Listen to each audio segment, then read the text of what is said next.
Praise the lord. ఒక సామెత నేర్చుకుందామా? సామెతల గ్రంథం 15వ అధ్యాయం 25వ వచనం. గర్విష్ఠుల ఇల్లు యెహోవా పెరికివేయును, విధవరాలి పొలిమేరను ఆయన స్థాపించును.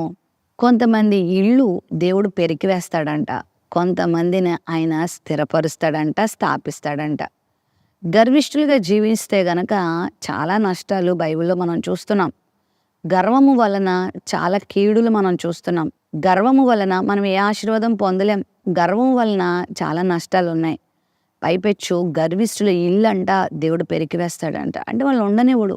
వారి ఇల్లు అంటే అర్థం ఏంటంటే వారి కుటుంబము, వారి సంతానము, వారి పేరు, వారి యొక్క సంపాదించుకున్న సమస్తం కూడా కొనుమరుగైపోతాయి, పెరికివేయబడతాయి. అయితే విధవరాలి పొలిమేరను ఆయన స్థాపిస్తాడంట. కొంతమంది విధవరాళ్లను చాలామంది చులకనగా చూస్తూ ఉంటారు. మరి అలాంటి వాళ్ళను ప్రేమించరు. విధవరాలుగా ఉన్నవారిని ద్వేషిస్తారు.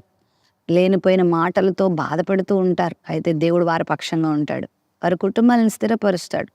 నీతి కలిగిన, యథార్థత కలిగిన, పరిశుద్ధత కలిగిన ప్రతి విధవరాల జీవితంలో దేవుడు మేలు చేస్తాడు అని దీని అర్థం. గర్విష్ఠుల కుటుంబాలకైతే కీడొస్తుంది, కానీ నీతిగా జీవించే విధవరాలు కానీ, దీనురాలికి కానీ దేవుని సహాయం అందుతుంది.